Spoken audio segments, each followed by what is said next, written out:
नमो वज्रायाणं नमो लोये सर्वसाहुणम् मंगलम भगवान वीरो मंगलम गौतमो गणी मंगलम कुंद कुंदान्यो जैन धर्मोस्तु मंगलम सर्वमंगल मंगल्यं सर्वकल्याणकारकं प्रधानं सर्वधर्माणां जैनं जयतु शासनं जैनं जयतु शासनं जैनं जयतु शासनं। आपने आप में आपको वर लिया चेतना तो स्वयं मैं प्रकट कर लिया। हे विरागी प्रभु हे महावीर जी आपके घर चरण में शतशत नमन आपके दर्शन में शतशत नमन। उत्तम क्षमा मार्गव आर्ज भाव है सत्य शौच संयम तप त्याग उपाव है। आकिंचन ब्रह्मचर्य धर्म 10 सार है। चहुगति दुख ते काढ़े मुक्ति करतार है।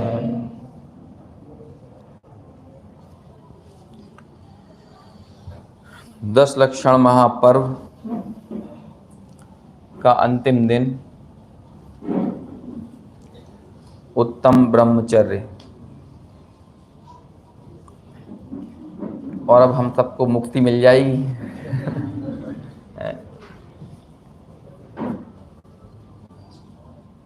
कब ये शुरू हुए और कैसे धर्म आराधन करते हुए ये पूरे हो गए, हम अक्सर ये बोलते हैं कि ये पता नहीं चला। अब पता तो तब चले कि जब इन 10 को और 10 दिन बढ़ा दो। है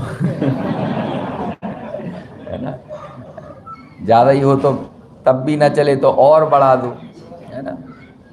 तो इसका मतलब ये है कि यही बात इस बात को प्रूव करती है जो मैंने पहले दिन भी कही थी कि इन 10 धर्मों को हम दिनों में यदि देखें और इनकी आराधना भी दिनों के हिसाब से करना चाहें तो फिर निश्चित तौर पर हम जो पाएंगे वो नहीं होगा जिसके लिए इनकी आराधना की जाती है। जैसा कि एक दिन मैंने शायद कहा भी था कि मंद कषाय रूप परिणाम होना ये भी एक तरह का नशा है। अब इन 10 दिनों में हमने जो आराधना की इससे निश्चित तौर पर हमारी भावभूमि थोड़ी सी भीगी हुई है और उस भीगी हुई भावभूमि में यदि पुरुषार्थ किया जाए तो कुछ फल निकलने की संभावना बनी रहती है। तो ये मानकर हम ना चलें कि 10 दिन में अब 10 लक्षण पूरे हो गए, बल्कि हम तो ये माने कि अब कायदे से शुरू हुए हैं, है ना। क्योंकि हमारे लिए ये समझने के दिन थे, ये जानने के दिन थे, ये मोटिवेट करने के दिन थे, प्रेरित करने के दिन थे। लेकिन अब हम इन 10 धर्मों की खंड रूप से आराधना पृथक पृथक 10 अलग अलग प्रकार से करें अथवा इन 10 धर्मों में एक अखंड तत्व को अर्जित करने का उपक्रम अपने जीवन में करें। क्योंकि यदि उस अखंड तत्व को हम प्राप्त करने का जीवन में लक्ष्य धारण करके यदि आगे बढ़ेंगे तो निश्चित तौर पर इन 10 धर्मों की आराधना उस अखंड तत्व की साधना में ही गर्भित होती है। और ब्रह्मचर्य उसकी ही इस अखंड तत्व तक ले जाने की पूर्णता का ही नाम है। नाम है इसका ब्रह्मचर्य। ब्रह्म आत्मा का ही पर्यायवाची शब्द होता है, और चर्य अर्थात उसमें चर्या करना, उसमें लीनता करना। तो 10 दिनों तक हमने 10 धर्मों की चर्चा की है, लेकिन 10 धर्मों की चर्या करने का अंतर में जो पुरुषार्थ प्रबल होगा वो वास्तव में ब्रह्मचर्य होगा, और वो जो चर्या का पुरुषार्थ है वो ही 10 धर्मों की सच्ची आराधना होगी। समझ में आया? देखिए, चर्चा करना तो पुद्गल तत्व है, पुद्गल द्रव्य है, या समझो अजीव तत्व है। चर्चा करना कौन सा तत्व है? अजीव तत्व है। या फिर ज्यादा ही हम आगे बात करें तो द्रव्य आश्रव, द्रव्य बंध तत्व है। चिंतन करना ये भी क्या है? आश्रव और बंध तत्व है। लेकिन चर्या करना वो संवर और निर्जरा तत्व है, और उस चर्या की पूर्णता का ही नाम क्या है? मोक्ष तत्व है। तो ये 10 धर्म क्या हैं? हमने शुरुआत में बात की थी ना, ये क्या है? ये जीव है कि अजीव है कि आश्रव है कि बंध है कि संवर निर्जरा मोक्ष क्या है? संवर निर्जरा और मोक्ष में ही हमने इनको देखा ना कि इन 10 धर्मों की शुरुआत संवर तत्व है, इनका वृद्धिंगत होना निर्जरा तत्व है, और इनकी पूर्णता हो जाना मोक्ष तत्व है। तो जो चर्या है वो ही इन 10 धर्मों का वास्तव में सार है। अभी हमने चर्चा की है, ये ठीक वैसा ही है कि कोई किसी गंतव्य को दिखाने वाला साइन बोर्ड लगा हुआ है, और हम उस साइन बोर्ड से ये समझते हैं कि हमको इस गंतव्य की तरफ जाना है ना। एक हमें नासिक की तरफ जाना है, कि हमको पुणे की तरफ जाना है, कि हमको दिल्ली जाना है, कि हमको नागपुर जाना है, तो वो बोर्ड लगे हुए हैं। लेकिन वो बोर्ड गंतव्य नहीं है, वो बोर्ड उस गंतव्य तक जाने वाले, ले जाने वाले इंडिकेशन हो सकते हैं, साइन बोर्ड हो सकते हैं। ऐसे ही 10 धर्मों की इन दिवसों में चर्चा करना क्या है? एक साइन बोर्ड है ना।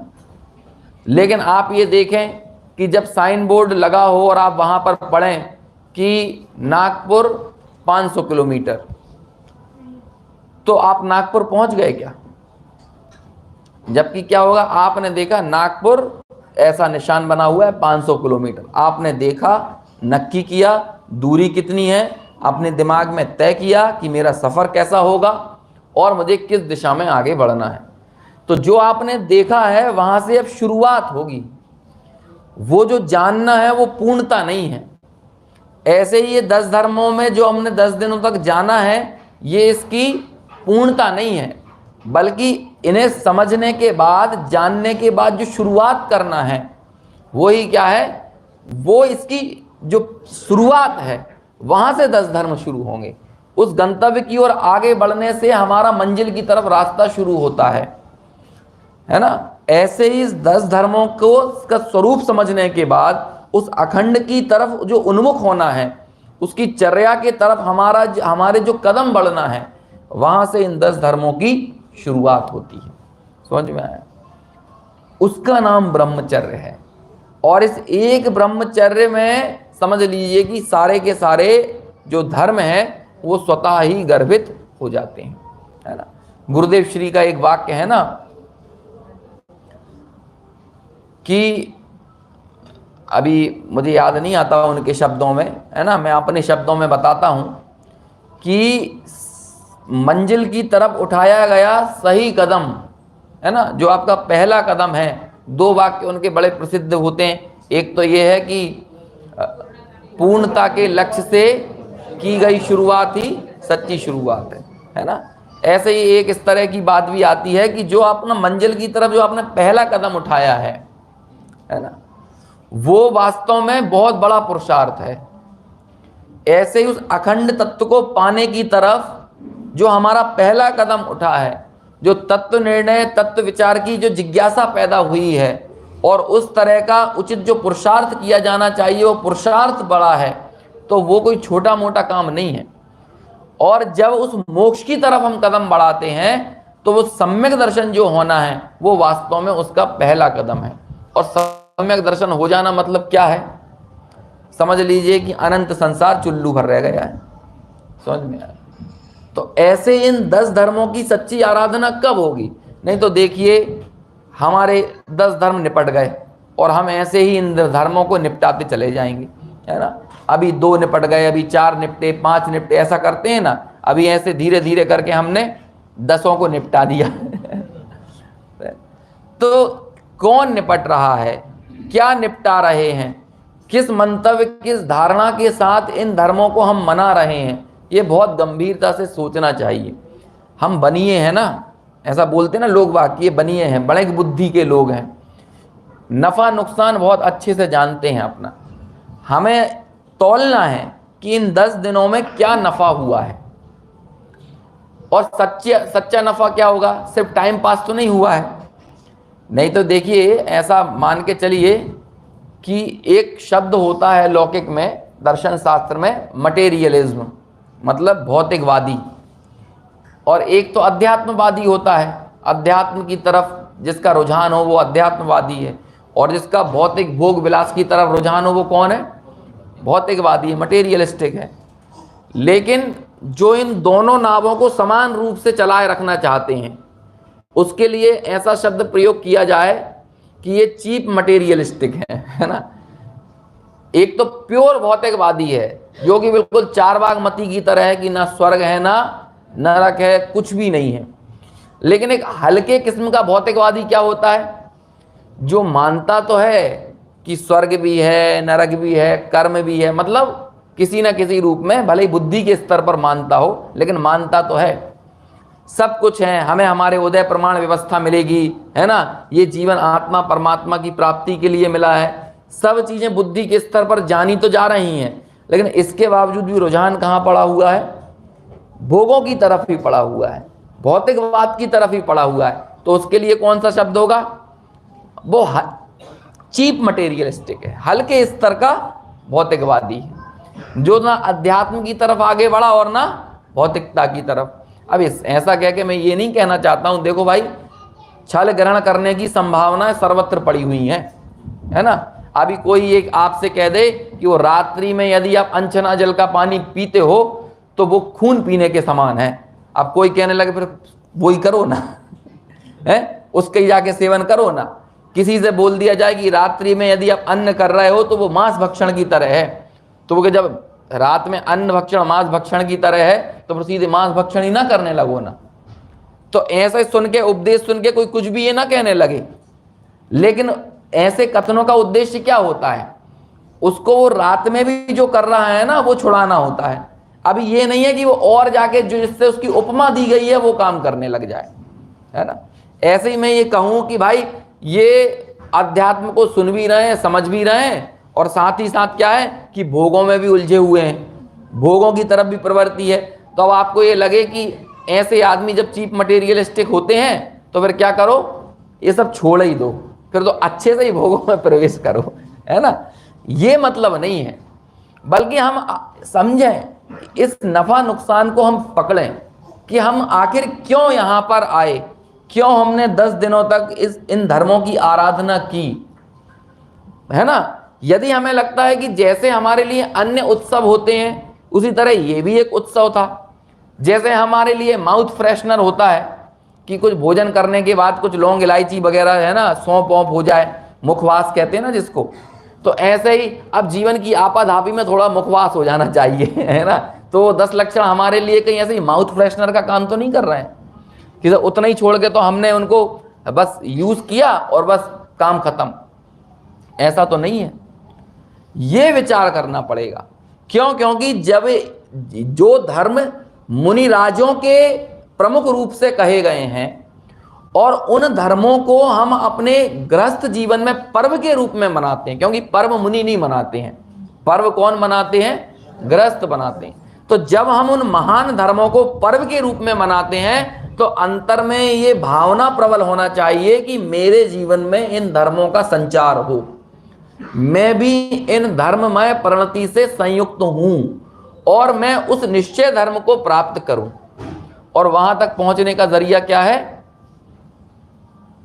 ये 10 लक्षण धर्म हमारे लिए एक साधन की तरह है ना। और उसकी पूर्णता कहीं पर यदि प्रतिलक्षित होती है तो वो कहाँ होती है? उत्तम ब्रह्मचर्य धर्म के अंदर। समझ में आया? अब क्या है उत्तम ब्रह्मचर्य? देखिए पहले हम उसको देखते हैं। रत्नकर्ण शावकाचार्य में अनेक स्थानों पर ब्रह्मचर्य की परिभाषा इसी तरह से दी जाती है।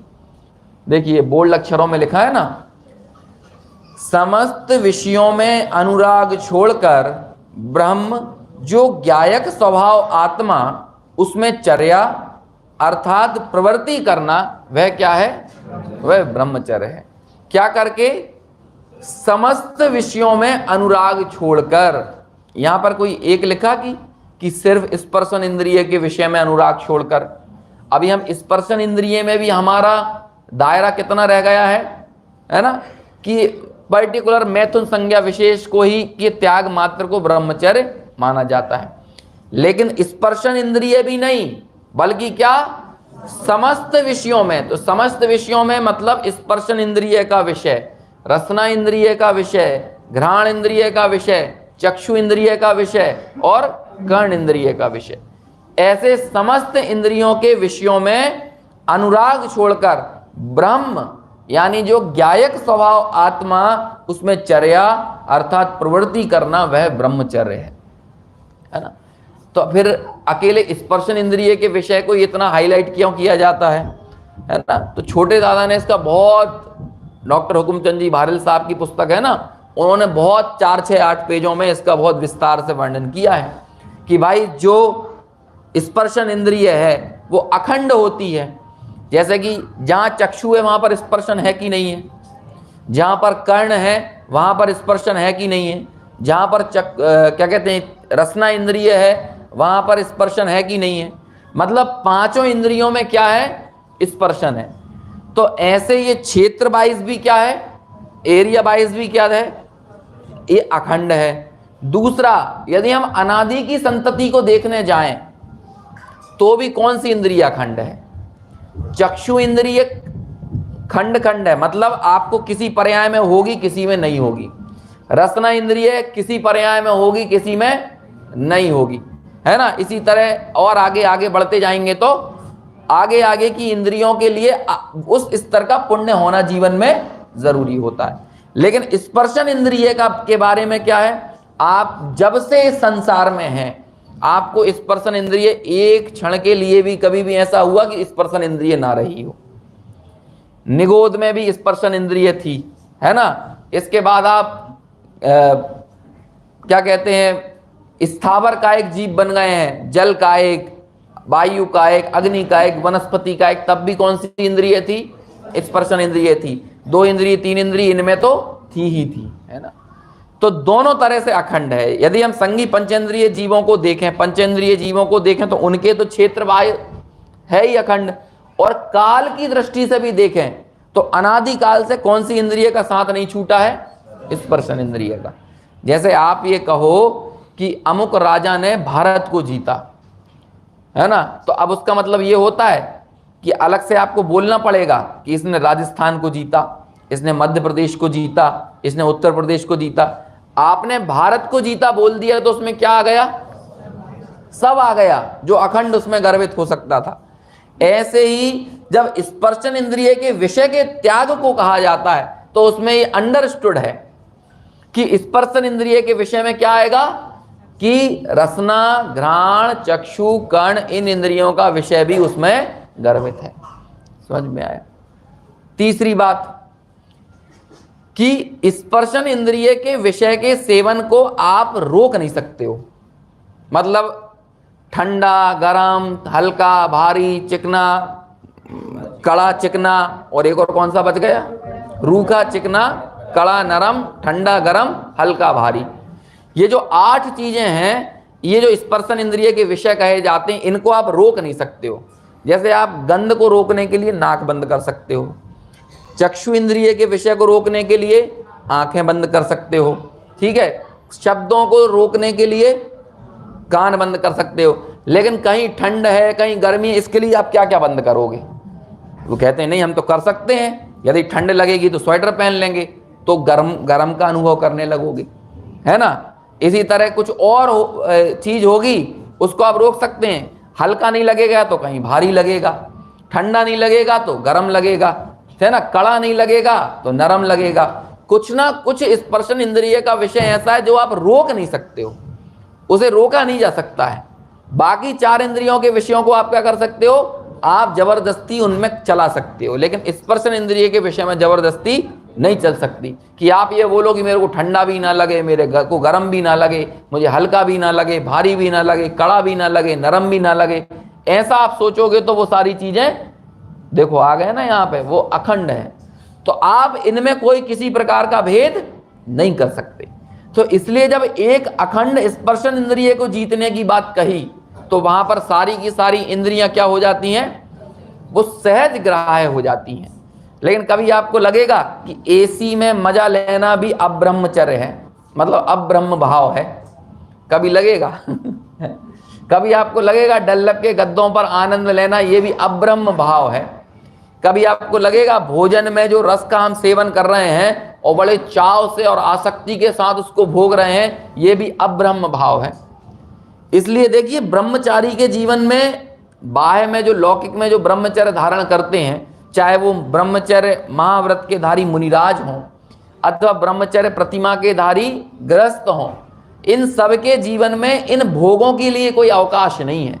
इन अन्य उसके जीवन की सादगी आपको पता चलेगी, उसके लिए गरिष्ठ भोजन करने का अवकाश नहीं है, क्योंकि यदि वो कर रहा है तो ये समझ लो कि वो ब्रह्मचर्य का अतिचार है ना। ब्रह्मचर्यानुव्रत के अतिचार, ब्रह्मचर्य महाव्रत के अतिचार, इन सब अतिचारों की चर्चा है ना।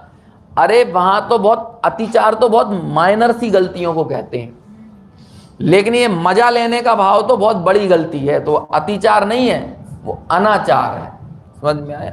अब हमें लगेगा कि हम तो ऐसे कोई भी ब्रह्मचारी नहीं है, तो हमें तो मजा लेने की छूट है कि नहीं। अरे भले हमारे जीवन में त्याग ना बरतता हो, है ना, अभी हमने ऐसा बुद्धिपूर्वक प्रतिज्ञा धारण करके ऐसा कोई त्याग ना किया हो, लेकिन प्रतिज्ञा करने की भावना तो हृदय में है ना, कि वो भी नहीं है। यदि हमारे भीतर सम्यक दर्शन की इच्छा बरतती है ना, मतलब एक कहीं ना कहीं अंदर में एक महत्वाकांक्षा है, हालांकि सम्यक की वो महत्वाकांक्षा भी नहीं होना चाहिए, है ना। आज सुबह मैंने ये बात की थी कि जैसे ज्ञायक का बल है वो सम्यक दर्शन का बल थोड़ी रखेगा, वो तो ज्ञायक का ही बल रखेगा ना, और मैं ज्ञायक हूं ना। अब इसके लिए क्या जरूरत है, सम्यक दर्शन हो तब भी ज्ञायक हूं, सम्यक दर्शन ना हो तब भी ज्ञायक है। जो ब्रह्म भाव है वो तो अंतर में है ही ना, उसके लिए मुझे क्या करने की जरूरत है। ये देखिए इसमें भी अपन ने सुबह पूजा में पढ़ा होगा ना, यहां पर भी पहली पंक्ति में ही व्यवहार ब्रह्मचर्य और निश्चय ब्रह्मचर्य दोनों को ध्यानत राय जी ने लिया है। निकालिए वो पूजा की पहली लाइन, सील बाण नौ राख ब्रह्म भाव अंतर लखो। बाहर में क्या करना, 9 प्रकार की शील की जो बाढ़ होती हैं उसको धारण करना, और अंतर में क्या करना, ब्रह्म भाव अंतर लखो। मतलब बाहर में तो शील की जो मर्यादा है, वैसे शील का मतलब क्या होता है, स्वभाव। शील का मतलब क्या होता है, स्वभाव। अपने स्वभाव में ही रहना वो सच्चा शील है, और स्वभाव से हटना वो क्या है, वो कुशील है। तो जितने लोग जहां जहां तक जीव अपने मिथ्यात्व को पुष्ट कर रहा है, जब तक पुष्ट कर रहा है, जितना पुष्ट कर रहा है, वो क्या है, वो सब कुशील है ना। तो ये तो उसकी निश्चय परिभाषा हुई। लेकिन जब हम मुनिराजों को पढ़ते हैं तो उनका क्या, उनके लिए आता है ना, इसकी 6 ढाला की पंक्ति है ना, 18,000 दोषों के त्यागी होते हैं, है ना। कौन सी पंक्ति है, 6वीं ढाल में है ना, 18 सहस्त्र 18,000 अष्टादश सहस्त्र सहस्त्र 8 10 ऐसी करके पंक्ति आती 6वीं ढाल की। मेरे हिसाब से 5वां छंद होना चाहिए है। अभी वो एकदम से चीज़ें अभी यहाँ आने से पहले चिंतन में था, है ना, लेकिन अभी निकल गया। जैसे कल वो एक पंक्ति भूल गया था पहले नंबर की, और जैसे ही खत्म हुआ तो वो तुरंत याद आ गई, रवि सिद्ध जदि वत्थ धरो, है ना, जद भी होए तित्थैरो, है ना, और नग्गो विमोक्ष मग्गो, शेषा उणमक गया सब। तो पहली पंक्ति याद नहीं आ रही थी, अभी से जदी बत्त धरो। हाँ देखो, 6 डाला में 5वें 6वें नंबर का छंद होना चाहिए। एक पंक्ति में 18,000 प्रकार का शील ले लिया है ना, एक पंक्ति में। देखो ऊपर ये 6वीं ढाल में ही है, या तो चौथा होना चाहिए या 5वां होना चाहिए, इनके आसपास का कोई होना चाहिए। हाँ, 5 इंद्रियों के विजय। और आगे बढ़िए।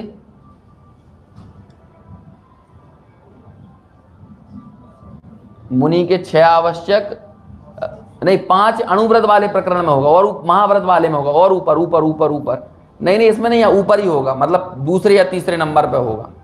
एक पंक्ति है, खैर उसमें मत इतना ही है कि 18,000 प्रकार के शील का, हाँ पहले में ही है। 8-10 सहस विद शील धर चिद ब्रह्म में नित रमी रहे।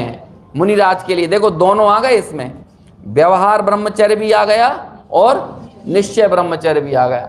8-10 सहस विद शील धर, कितने प्रकार का? ये प्रकार हैं। जैसे कि कोई कहे कि 4 प्रकार की मिट्टी होती है, लेकिन मिट्टी 4 प्रकार की है, लेकिन क्वांटिटी 4 नहीं है। समझ में आया ना? अपन ऐसे पढ़ते हैं ना, 5 प्रकार की मिट्टी होती है, काली मिट्टी, दोमट मिट्टी, लाल मिट्टी, ये पढ़ते थे ना 5 प्रकार की, लेकिन मिट्टी 5 नहीं है, प्रकार 5 हैं। मान 8 प्रकार का होता है। 8 प्रकार का मतलब तो 8 ही मान के आश्रय नहीं है। वैसे मान तो एक ही प्रकार का है, लेकिन उसके आश्रय 8 है, तो हमने क्या कह दिया? 8 प्रकार का है। लेकिन वो मान एक ही नहीं है, बल्कि कितना है? वो तो बहुत विस्तार है उसका, कई आश्रय हो सकते हैं, लेकिन हमने उन आश्रयों को कितने में बांट दिया? 8 में। ऐसे ही 18,000 प्रकार का शील। अब इसमें मालूम क्या क्या आता है?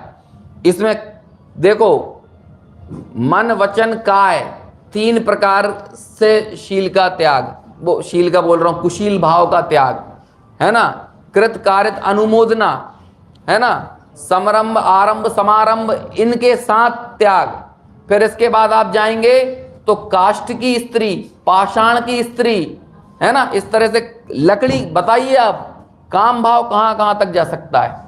बाल स्त्री, वृद्ध स्त्री, सारी स्त्रियों के त्याग रूप भाव को ये किया गया। क्यों? क्योंकि हम वो उसमें पढ़ते हैं ना, यदि ये चैतन्य वाले उसमें महावीर स्वामी वाले महावीराष्टक में, उसमें एक जगह आता है कि जो दुर्वार काम है जगत के लिए, उस काम को आपने कुमारावस्थायाम, कुमार अवस्था में ही आपने उसको जीत लिया है। तो महावीर भगवान की हमने उस काम भाव को कितना ज्यादा तवज्जो देकर यह कहा कि आपने उसको हरा दिया है, जो पूरे विश्व के लिए दुर्धर है। और आप देख लीजिए, उदाहरण देखिए, आपको मिलेंगे अभी पिछले कुछ सालों में बड़े बड़े महात्मा जिनके बड़े आध्यात्मिक प्रवचन होते हों, अभी उन सब लोगों को आज जेल की हवा खानी पड़ी। उसके भीतर जाके देखिए क्या चीज ने उनको, उनके पद का बोध भी नहीं रहने दिया और वो पद भ्रष्ट हो गए। और बुजुर्ग अवस्था में 80 साल की उम्र में एक काम सेवन के कारण आज जेल में पड़े हुए हैं। नाम लेने की जरूरत तो नहीं है, सबको मालूम है, अभी नाम लेंगे तो कुल्ला करना पड़ेगा। समझ में आया? तो उन सब लोगों की यह हाल हुआ कि नहीं हुआ है? कि क्या क्या नहीं किया है। और 80 साल का बुजुर्ग और किनके साथ 15 साल 18 साल की बालिकाओं के प्रति इतने बुरे भाव। और ये तो चलो अभी कुछ समय पहले तक तो किस में आता था, जो जैनेतर थे, लेकिन आज जैनों में बाहर में वेश किसका है? निर्ग्रंथ दिगंबर साधु का है। अब भले ही वो अंदर से कैसे हो, लेकिन उस साधु मुद्रा को प्रथम दृष्टया देखने के बाद जो हमारे हृदय में भाव आता है वो क्या आता है? अंदर से भले वो कैसे हो हमें नहीं मालूम, लेकिन हम प्रथम दृष्टया जब देखेंगे, पहली नजर में देखेंगे तो क्या लगेगा? क्या है ये? साक्षात।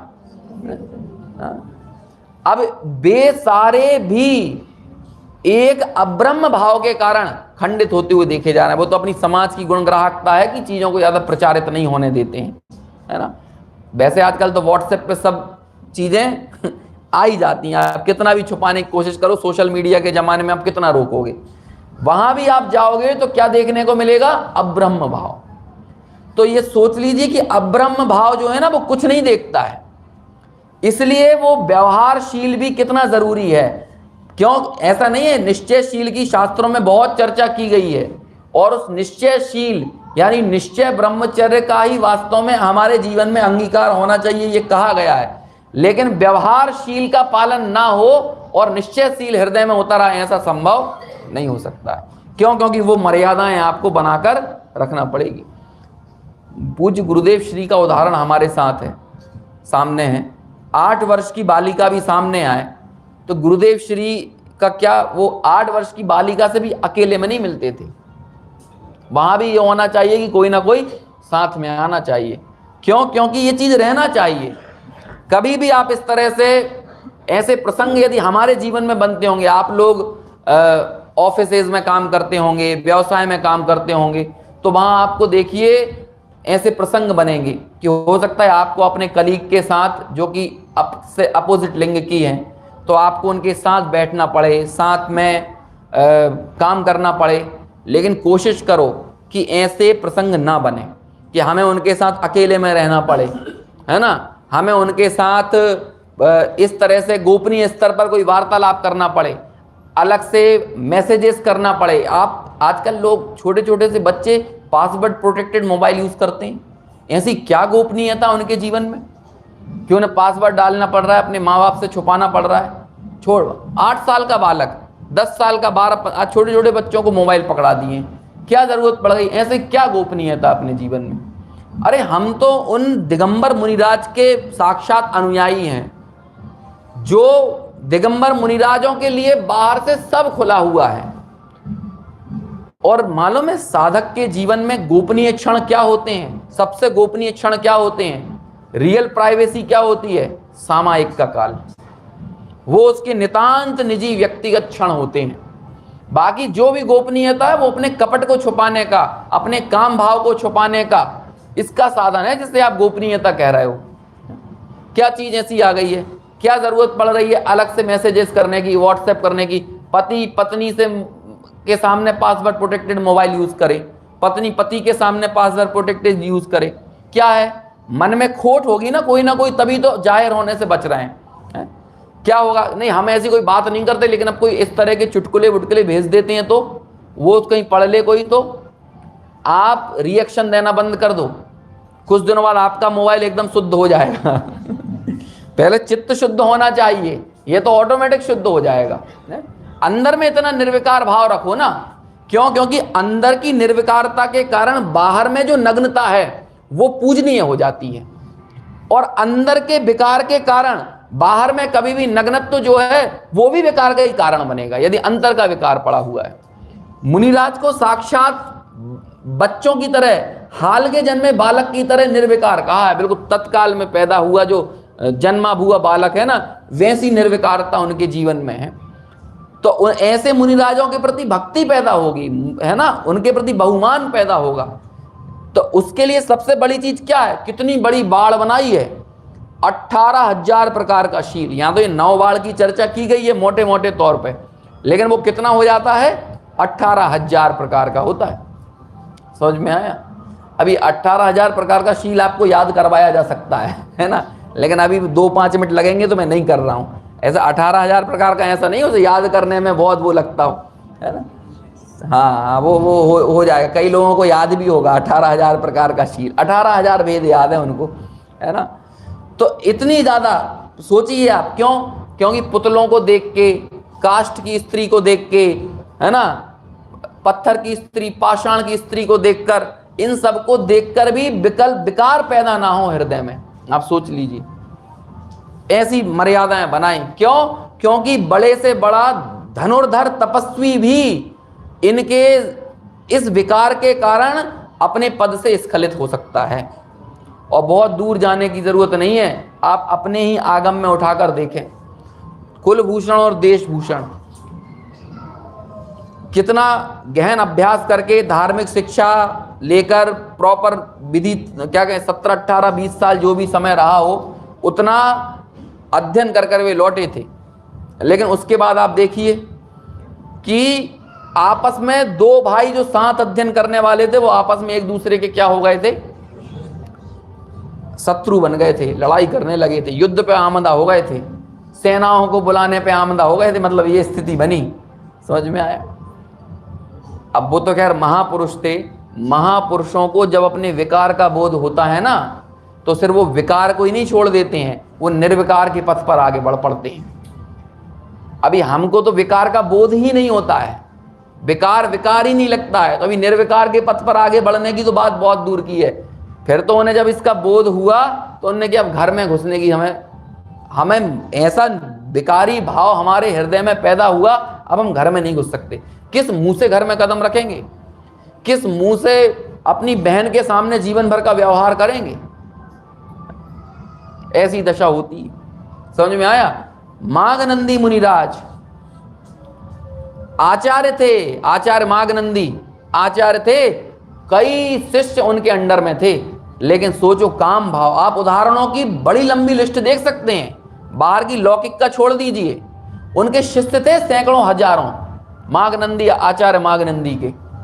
परंपरा से आचार्य कुंद के भी गुरु थे, परंपरा से, मतलब आचार्य माघनंदी से दीक्षित हुए मुनि, वो फिर आचार्य कुंद के दीक्षा गुरु है ना।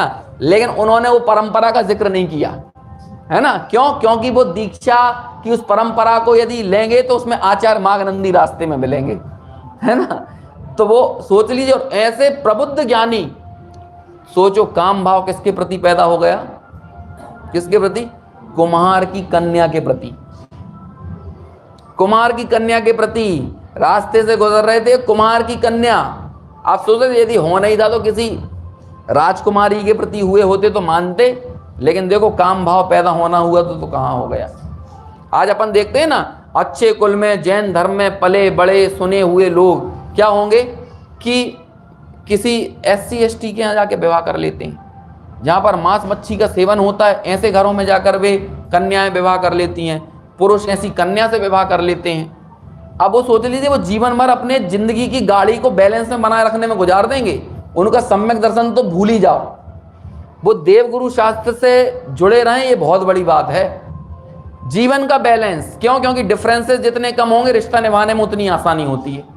अब तो एकदम डिफरेंसेस हो गए ना पृष्ठभूमि में। आपका काम भाव आया, अब उस काम भाव की तीव्रता में लिया गया फैसला, आने वाले समय में वो काम भाव तो हो सकता है चला जाए, लेकिन आपके उस फैसले के कारण आपको जीवन भर सजा भोगनी पड़ेगी, और भोगनी ही पड़ेगी, भोगे बिना रहोगे नहीं।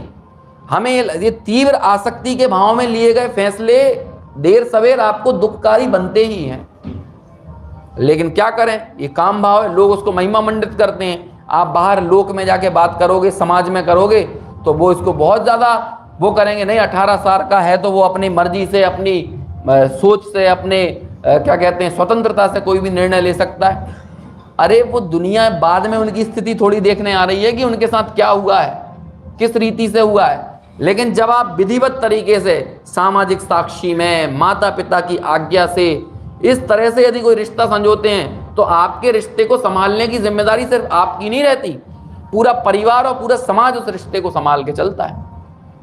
लेकिन एक समय का काम भाव और अब्रह्म भाव जीवन में आता है, और आने वाले समय में ये चीजें बहुत बढ़ती चली जाएंगी, आगे आगे जाती जाएंगी आप, और लोग एक्सेप्ट करते चले जाएंगे। अभी क्या करें, करें तो करें क्या?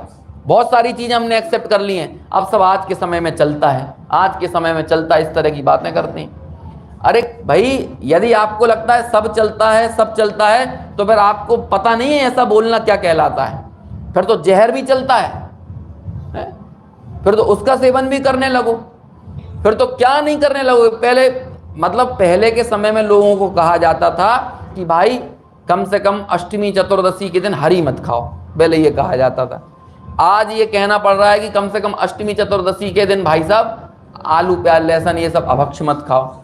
अभी आने वाले समय में हमको हो सकता है बोलना पड़े कि भैया अष्टमी चतुर्दशी के दिन अंडे मत खाओ, और आगे हो सकता है बोलना पड़े कम से कम अष्टमी चतुर्दशी 10 लक्षण में नॉनवेज मत खाओ। क्यों? आप तो इसी तरह सब चलाते चलाते कहां तक पहुंच जाओगे।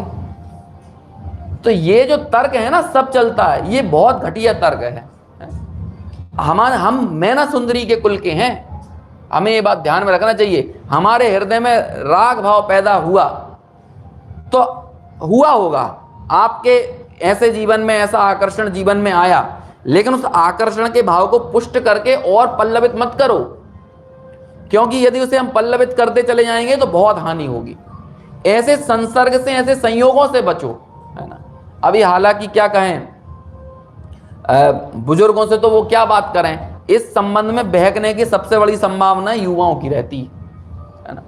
अभी जो लोग युवा हैं, जितने लोग ये बात को सुन रहे हैं, उन लोगों के जानना चाहिए, आप अपने मित्रों यारों के बीच में यदि हैं, क्योंकि आपका ये युवावस्था में लिया गया फैसला आपके पूरे जीवन को नरक बना सकता है, आपको पता नहीं है ये चीज, समझ में आया। और वो भाव तो एक क्षण का था, और ये मत सोचो कि मैं बहुत पाठशाला पढ़ने वाला हूं, मैं बहुत स्वाध्याय सुनने वाला हूं, माघनंदी आचार्य जैसे तो नहीं हो ना, कोई कुलभूषण देशभूषण जैसे तो नहीं है ना। जब इन जैसी हमारे ज्ञान का स्तर नहीं है, हमारे चारित्र का स्तर नहीं है, लेकिन ये सब भी एक काम भाव से ऐसे पीड़ित हुए। अरे लोग 2-2 बच्चों के पिता हो गए हैं, लेकिन इसके बावजूद उन्हें परिवार नहीं दिखता है, उन्हें अपनी घर परिवार समाज परिजन कोई नहीं दिखते हैं, और वो क्या करते हैं, ऐसा फैसला ले लेते हैं कि जो समाज और परिवार में तो धिक्कार ही जाता है, आपको आपके धर्म से दूर कर दिया, आप परिवार से तो दूर हुए ही हुए, पत्नी को छोड़ देंगे, बच्चों को छोड़ देंगे, सारी संपत्ति को उनके नाम पे कर देंगे। तो सोचो ये काम कितना दुर्धर है। इसीलिए हमने जब महावीर भगवान की वंदना की तो स्पष्ट रूप से इस संबंध में क्या कहते हैं, भगवान महावीर की वंदना करते हुए हमने इस चीज को हाईलाइट किया कि जिसे जीतना पूरे विश्व के लिए कठिन पड़ रहा है, आपने उसे युवावस्था में जीत लिया। समझ में आया, इतना दुर्धर काम है। ऐसी सर्व तरह की चीजें, जो भी वासना को बढ़ाने वाली चीजें, उनसे बचो। आप सिनेमा देखोगे, आप ऐसा साहित्य पढ़ोगे, आपके अंदर वो भाव आए बिना नहीं रहेगा। समझ में आया, क्यों? क्योंकि साहित्य और सिनेमा में उसको महिमा मंडित किया जाएगा, और आप अल्टीमेटली क्या हो जाओगे, आप उस अनुसार ही प्रवर्तन करने लगोगे। ऐसे लोगों के बीच में बैठ के चर्चाएं मत करो। आज युवाओं के बीच में चर्चाओं का केंद्र क्या होती है, या तो वे स्त्री की बात कर रहे होंगे, है ना, सबसे बड़ा टॉपिक वही होगा, या फिर किसकी बात करेंगे, अपना खेल कूद, राजनीति, है ना, व्यवसाय, इसकी बात करेंगे। लेकिन क्या कहें, किशोर अवस्था में से युवावस्था में जाने वाले युवा का सबसे बड़ा विषय स्त्री ही होता है। ये समय हमें उन्हें अलर्ट करने का बहुत बड़ा समय होता है। माँ बाप का भी ये दायरा बनता है। मैंने इसलिए एक बात बोली थी, 1 से 18 वर्ष तक बच्चों को सुधारो, शुरुआत से इस तरह की प्रवृत्तियों को हवा मत दो। जो चीज ऐसी लग रही है कि आगे जाकर ये बहुत बड़ा नासूर जख्म बन सकती है, उस चीज को वहीं रोक दो। और ये सब कहने की बातें हैं कि वो अंदर से बहुत पवित्र है, स्त्री पुरुषों के बीच में ऐसा कुछ नहीं है, ये आग और ईंधन का काम करने वाला चीज है, ऐसा नहीं हो सकता है। दिग्गजों के साथ में चीज चली जाएंगी। इसलिए ऐसी सर्व प्रकार से शील बाढ़ नौ राख। क्यों? क्योंकि आप जब बाह्य में शील का पालन ना कर पाओगे तो ये बात तय है कि जो ब्रह्म भाव अंतर में रखने की बात हमारे शास्त्रों में जो प्रयोजनभूत तरीके से बताई गई है, वो आप नहीं कर पाओगे। समझ में आया? हम ये शुरुआत से प्रेरणा दें अपनी बालिकाओं को, अपने बालकों को, कि बेटा ब्रह्मचर्याणु व्रत का स्वरूप उनको समझाएं। क्या होता है ब्रह्मचर्याणु व्रत का स्वरूप है? जीवन में, हमारे जीवन में इतनी परिपक्वता पुष्पित पल्लवित ना हो पाए कि हम अपने जीवन में महाव्रत अभी नहीं धारण कर पा रहे हैं। भावना तो वो होना चाहिए, लेकिन कम से कम हम सबके जीवन में ब्रह्मचर्याणु व्रत तो होना ही चाहिए। मतलब ये सिर्फ कोरा नहीं बोल रहे हैं, सिर्फ अपनी पत्नी के साथ हैं, उसके प्रति लॉयल्टी हम दिखा रहे हैं। हमारा अन्य स्त्री के प्रति किसी तरह का कोई राग भाव पैदा नहीं होना चाहिए। और ऐसी जरा भी कहीं संभावना दिखती हो, उस संभावना से हमको पहले ही दूर रहना चाहिए। बहुत बड़ा क्या कहूँ मैं, मेरे पास तो जो कहूँगा मेरे पास वो छोटे शब्द हैं, लेकिन ये भाव ऐसा है, ये सही में तेजाब की नदी है। जो मैं कह रहा था ना कि एक दिन की भाई आप तैरने में कितनी पारंगत हो, लेकिन तेजाब की नदियों से वो निष्णांत तैराक भी दूर रहते हैं। ये वाकई में तेजाब की नदी है। इसलिए ये आगे लिखा ना इसमें, संसार में विश्वैल नारी तज गए जोगीश्वरा। अब नारी विश्वैल है, मतलब ये नहीं अब कोई महिला सशक्तिकरण का झंडा लेकर आ जाए, है ना, कि नारियों को विश्वैल बोल रहे हैं। अरे चूंकि ब्रह्मचर्य ये है, ये मुनिराजों का धर्म होता है। महाव्रत के धारी कौन होते हैं? मुनिराज होते हैं। ब्रह्मचर्य धर्म भी मुनिराजों के होता है। तो मुनिराजों के रास्ते में कौन सी चीज आड़े आती है? नारी के प्रति वर्तने वाला राग, है ना। अब वो कोई कहेगी बहन भी तो नारी है, भाई भी तो नारी है, माँ भी तो नारी है, बहन भी तो नारी है ना, पत्नी भी तो नारी है। इन सब लोगों को आप इस तरह से बोल रहे हो, इसलिए भगनी नहीं बोला है, इसलिए यहां पर माता नहीं बोला, जननी नहीं बोला है, यहां पे पत्नी नहीं बोला है, बल्कि नारी। क्यों? क्योंकि माता के प्रति वैसा दुर्भाव नहीं हो सकता है, बहन के प्रति वो दुर्भाव नहीं हो सकता। ऊपर की पंक्तियों में लिखा ना, माता सुता बहन पहचानो, ये ऊपर की पंक्ति में आई ना, कहां पे? हाँ, उत्तम ब्रह्मचर्य मन आनो, माता बहन सुता पहचानो। ब्रह्मचर्य का धारी यदि कोई है तो उसके लिए पूरा जगत कैसा हो गया है? पूरे जगत की स्त्री मात्र स्त्रियों के लिए पुरुष हो गए हैं। क्यों? क्योंकि स्त्री, चूंकि स्त्री महाव्रत की धारी नहीं है, हो सकती हैं, उनके जीवन में अधिकतम होगा तो क्या होगा? आरिकाओं के पंच महाव्रत कहे जाते हैं, लेकिन फिर भी वो छठे सातवें गुण स्थानवर्ती तो नहीं होंगी ना, वो पूर्ण मुनिराजों की तरह उनका चर्या तो नहीं होगी ना। लेकिन उनके भी कैसा भाव है निरंतर, कि उनके लिए भी पुरुष के प्रति वर्तने वाला जो दुर्भाव है वो उनके लिए विष बैल, विष वृक्ष है ना, विष का पेड़ है वो। समझ में आया? मूल रूप से वो अपोजिट लिंग के प्रति, अपोजिट सेक्स के प्रति होने वाला जो दुर्भाव है, यहां पर उसके ऊपर चोट की गई है। भगवती आराधना नाम का ग्रंथ है, वहां पर आपको पता है कम से कम 250 गाथाओं में, 250 सब 200 से ज्यादा ही गाथा होंगी, 200 से 250 के बीच में गाथाएं, उन गाथाओं में स्त्री निंदा की है। अब कोई कहने लगे बताओ स्त्रियों की निंदा करने की क्या जरूरत पड़ गई? क्योंकि भगवती आराधना मृत्यु पर लिखा गया शास्त्र है, मुनिराज के मरण पर लिखा गया, समाधि मरण पर लिखा गया पहला शास्त्र है भगवती आराधना। अब उन्होंने ऐसे छपक यानी जो संस्तर पर लेटा हुआ है ना, संस्तर मतलब इसी संस्तर का आगे चल के शब्द हो गया संथारा, संस्तर का ही क्या हो गया आगे जाके? वही संथारा। जैसे कि अपन बोलते हैं ना कि और तुम्हारी माता जी कैसी हैं? अब भैया बिस्तर पे हैं, तो हमारे मतलब क्या होगा? बिस्तर पे हैं तो अब अंतिम अवस्था में, हमारे कहने का भाव ये होता है ना। ऐसे ही भाई मुनिराज वो कैसे हैं? अभी वो संस्तर पे हैं, तो संस्तर पे मतलब कहां पर है? संथारा में है, अभी सल्लेखना पर है। तो वो ऐसे छपक के लिए लिखा गया शास्त्र है। तो अब उस छपक के हृदय में भी यदि उसकी पूर्व में कोई पत्नी रही हो, कोई स्त्री रही हो जिसके प्रति आकर्षण हो, वो छपक के हृदय में वो उसके प्रति राग भाव पैदा हो जाता है। तो मुनिराज आलोचना करते हैं ऐसे भाव की, तू किस स्त्री के प्रति आकर्षित होता है? और कितनी गाथाओं में? तकरीबन 200 से ज्यादा गाथाएं होंगी। 200 गाथा का मतलब समझते हैं क्या होता है? पंचास्ती का है नियम सार, है ना, ये भी इनसे कम है उतनी गाथाओं में। और आगे एक गाथा में उत्तम स्त्रियों की प्रशंसा भी की है डैमेज कंट्रोल के लिए, लेकिन वो कितने में है? एक गाथा में, कि इस युग में सर्व स्त्रियां ऐसे दुर्भावों से युक्त हों ऐसा नहीं है, क्योंकि कई सीता अंजना जैसी उत्तम गुण वाली कन्याएं और स्त्रियां भी हुई हैं, वो एक गाथा में है। समझ में आया? और एक गाथा में है कि जितनी यहां पर स्त्रियों के विषय में दुर्गुण बताए गए, ऐसे सारे के सारे दुर्गुण किसी पुरुष में भी हो सकते हैं। ये इसकी एक एक गाथा है। समझ में आया? लेकिन बाकी पूरी तकरीबन 200-250 गाथाएं किसकी हैं? क्यों? क्योंकि वो संबोधा किसको जा रहा है? इससे हमारे वचन और हमारे कथन तय किए जाते हैं। समझ में आया? तो ऐसे ऐसे वर्णन जब शास्त्रों में आते हैं तो उससे हमें समझना चाहिए कि ये राग भाव आखिर संस्तर पर लेटे हुए सल्लेखना के लिए अग्रसर मुनिराज को भी काम भाव नहीं छोड़ रहा है, उनको भी ऐसा संबोधना पड़ रहा है। तो हम सब के लिए तो कितनी बड़ी जिम्मेदारी बन जाती है कि ऐसे दुर्भाव काम से अपने आप को पृथक रखने के लिए जितनी इसकी बाढ़ है, उस बाढ़ से अपने अंतर स्वभाव को लखने की तरफ हम उत्प्रेरित हों। समझ में आया? बहुत इसकी व्यवहारिक बातें बहुत की जा सकती हैं, लेकिन अभी क्या कहें, व्यवहारिक बातें जो कम कही है ना, उतने से ज्यादा समझना। ये बहुत ही भयंकर है, बहुत ही खतरनाक रोग है।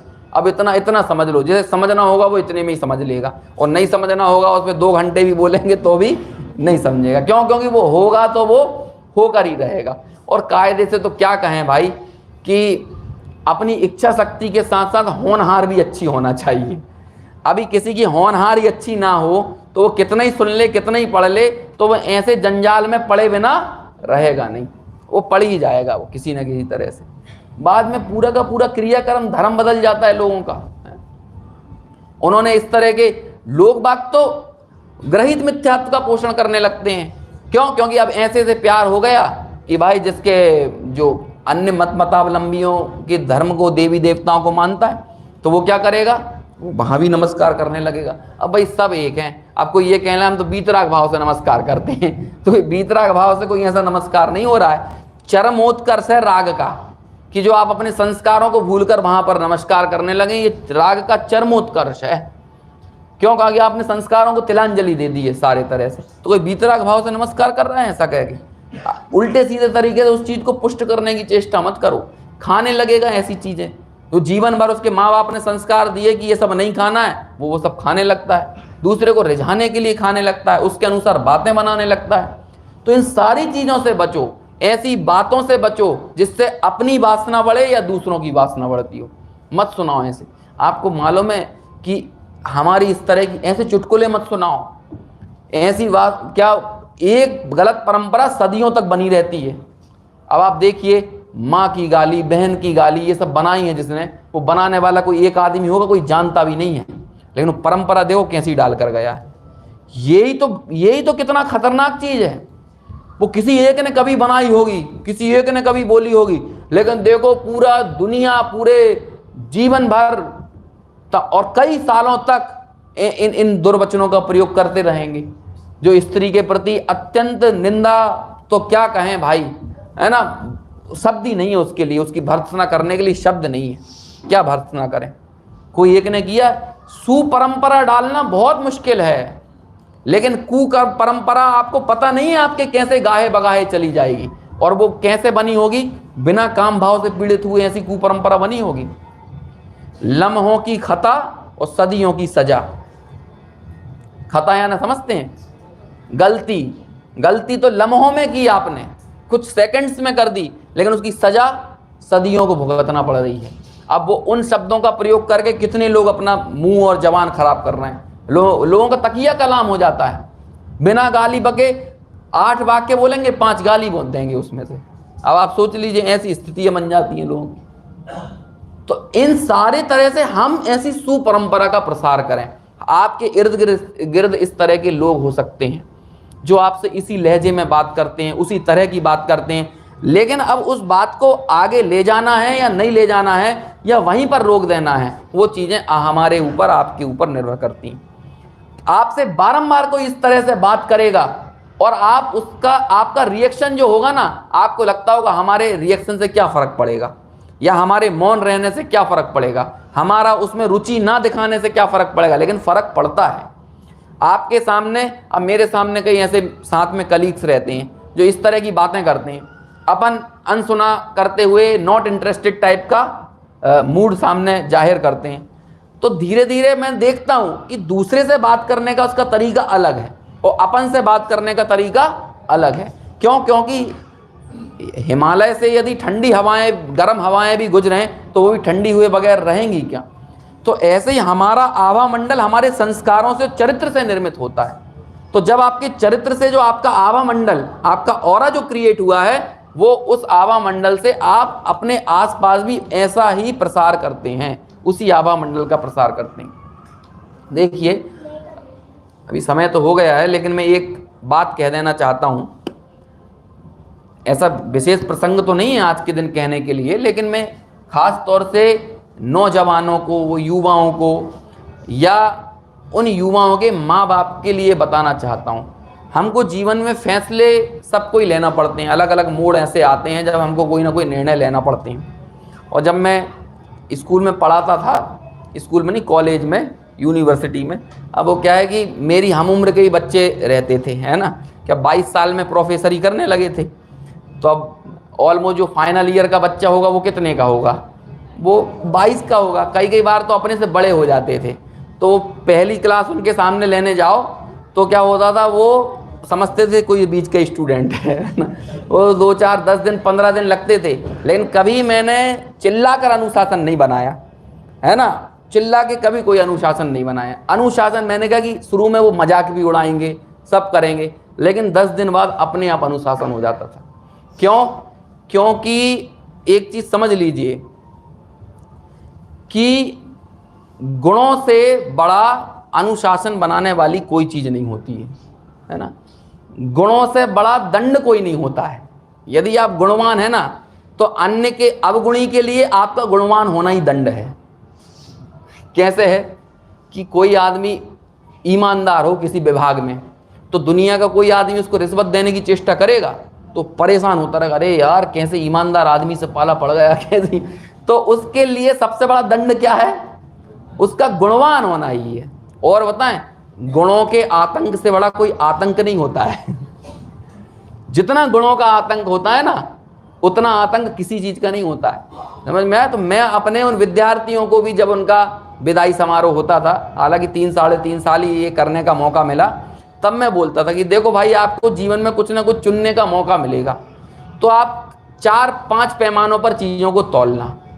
क्या तौलना? भी वही चीज अपन को अपने संदर्भ में यहां पर देखना है कि जीवन में यदि आपको चरित्र और प्रतिभा में से कोई एक चीज चुनने का अवसर मिले, तो हमेशा चरित्र को चुनना, प्रतिभा को लात मार देना। मतलब लगे कि वहां जाएंगे तो हमें ये हासिल होगा, वहां जाएंगे तो थोड़ा बहुत तो कॉम्प्रोमाइज करना पड़ेगा। देखो, जब आपके दिमाग में फील आ गया ना कि कॉम्प्रोमाइज करके ही काम होगा, तो 100% कॉम्प्रोमाइज करना पड़ेगा। और जब आप सोच लोगे कि नहीं करना है, तो वो चीज बिना कॉम्प्रोमाइज किए आपको मिलेगी, है ना। मेरा जब डायलिसिस हुआ था पहली बार किडनी फेलियर के बाद, तो मेरे को जो स्लॉट मिला था वो रात का स्लॉट मिला था। अब क्या होता है, डायलिसिस के बाद शरीर में इतनी कमजोरी आ जाती है कि आप कुछ ना कुछ खाए बिना नहीं रहोगे। तो बड़े बड़े मेरे प्रवचन सुनने वाले भी, अब वो 22.5 साल की उम्र थी, लेकिन अपन प्रवचन तो 15 साल की उम्र से कर रहे हैं ना, है ना। तो वो लोग भी क्या बोलते, अरे पंडित जी अभी छोड़ो, 2-3 महीने के लिए तो बात है। सुनने वाले अभी इत्तेफाक से कोई देखने जानने वाले नजदीक के लोग आते तो करने लगो कि खा लो, अभी रात में खा लो, कुछ नहीं होगा। लेकिन नहीं खाया, 1-2 दिन दिक्कत भी आई, चक्कर आ गए, कभी बहुत तेज ठंड लगी, अलग अलग क्रियाएं हुई। खैर, तो वो जब ऐसा सोचा ना, तो ऑटोमेटिक ऐसा हुआ कि वो स्लॉट मॉर्निंग का हो गया। 2-3 दिन की समस्या हुई, लेकिन वो सारी चीजें क्या हुई, वो हो जाती हैं। आप यदि ये सोच लोगे कि बिना कॉम्प्रोमाइज किए बिना नहीं मिलेगा, तो ऐसा ही होता है। और आप अंदर में दृढ़ है ना, तो वो सारी चीजें आपको अपनी शर्तों पर मिलेंगी। तो जीवन में यदि प्रतिभा और चरित्र में से कोई एक चीज चुनने को मिले ना, तो चरित्र को चुनना। क्योंकि हो सकता है प्रतिभा आदमी को महान बनाए, लेकिन चरित्र आपको महान बनाए रखेगा। प्रतिभाशाली तो सभी हो, दुनिया का नाश करने वाले लोग भी प्रतिभाशाली हैं। ओसामा बिन लादेन भी प्रतिभाशाली था। क्यों? क्योंकि इतने बड़े आतंक से दुनिया को चला लेना बिना प्रतिभा के थोड़ी सम्मिलित है। लेकिन नजरिया सब किसी के पास नहीं होता ना। और आनंद प्रतिभा का नहीं मिलता है, आनंद चरित्र का मिलता है, व्यक्तिगत रूप से संतुष्टि। आप अपनी प्रतिभा के दम पर बहुत बड़े CEO बन जाएं। वो CCD का मालिक कितना अमीर आदमी था, लेकिन अंदर से कितना दुखी था कि सुसाइड किया ना CCD का, अभी 1.5 साल पहले किया कि नहीं? क्यों किया? प्रतिभा से आप ऊंचाई पे जा सकते हो, लेकिन ऊंचाई पर बने रहने के लिए आपके जीवन में चरित्र होना चाहिए। इसलिए जब इन 2 चीजों में आपको चयन करने की जरूरत मिले, तो तौलो कि मेरे चरित्र से तो मुझे समझौता नहीं करना पड़ रहा है इस चीज को हासिल करने के लिए। समझ में आया? अब आगे बढ़िए। प्रतिभा और पैसे में से कोई एक चीज चुनना हो, तो हमेशा क्या चुनना? प्रतिभा को चुनना। क्यों? क्योंकि पैसा तो आएगा और जाएगा, लेकिन आपने कोई हुनर हासिल कर लिया तो वो आगे रहेगी। लेकिन किसके 2 चीजों के कंपैरिजन में? पैसा और प्रतिभा। चरित्र सामने आ जाएगा तो क्या होगा? प्रतिभा को लात मार देना।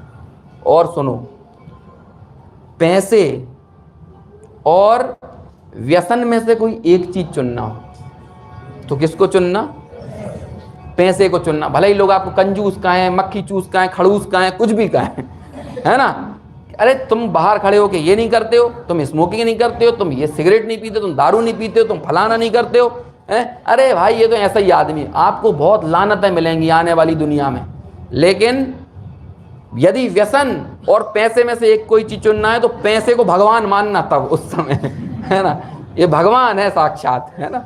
लेकिन एक अब ऐसा नहीं कि दूसरे के पैसे पे पीने लगो ऐसा नहीं, मतलब अल्टीमेटली क्या है कि वो व्यसन में आप कहीं ना कहीं तो जाओगे ही ना। समझ में आया? क्यों? क्योंकि पहला व्यसन आदमी दूसरों के पैसे से ही करता है। समझ में आया ना? लेकिन तब वो व्यसन नहीं था जब आपने दूसरे के पैसे पे की। लेकिन वो जो कंटिन्यूटी आगे बढ़ी वो कैसे बढ़ती है? फिर वो आदमी ज्वेलर अपने घर की सोना चांदी बेच के भी वो काम करता है। ऐसा होता है। जुए में देखो आदमी अपनी पत्नी को खेल गए थे, पांडवों को देखो आप, है? पत्नी का दाव खेल गए, जबकि पांडव जैसे महापुरुष उनके साथ ये घटना घटी। तो क्या पैसे और व्यसन में से कोई एक चीज चुनना तो किसे चुनना?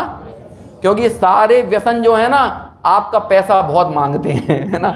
और हम तो कह रहे हैं चवन्नी भी जा रही हो व्यसन खर्च करने में तो भी चवन्नी को भगवान मानना, है ना। उस ये भी भगवान है साक्षात, इसको मैं जाया नहीं करूंगा। समझ में आया? और जीवन में और एक्सट्रीम लेवल की बात बता देता हूं, यदि कुछ क्षण का व्यसन जीवन में हो और कुसंग जीवन में हो तो एक टाइम कुछ क्षण के व्यसन को चुन लेना, लेकिन कुसंगति को मत चुनना। क्योंकि उस कुछ क्षण के व्यसन से हो सकता है आपका वो पूरा जीवन बेकार हो, लेकिन यदि आप कुसंग में पड़ गए तो ना जाने कितने जीवन बेकार हो जाएंगे। समझ में आए?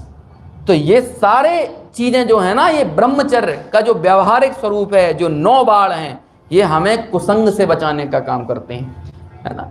ग्रहित मिथ्यात्व में मत पड़ जाना। यदि आप ग्रहित मिथ्यात्व में पड़ गए तो जन्म जन्मांतर बेकार हो जाएंगे, क्योंकि ग्रहित मिथ्यात्व कुदेव कुगुरु कुशास्त्र भी कुसंग से कम नहीं है। समझ में आया? तो ऐसी अपनी यदि चयन पद्धति रखें और हम जिनवाणी को समझने के, 10 धर्मों के समझने के हृदय से आकांक्षी हों तो निश्चित तौर पर हम हमारे कल्याण के मार्ग पर, अपना स्वहित साधने के मार्ग पर आगे बढ़ सकेंगे।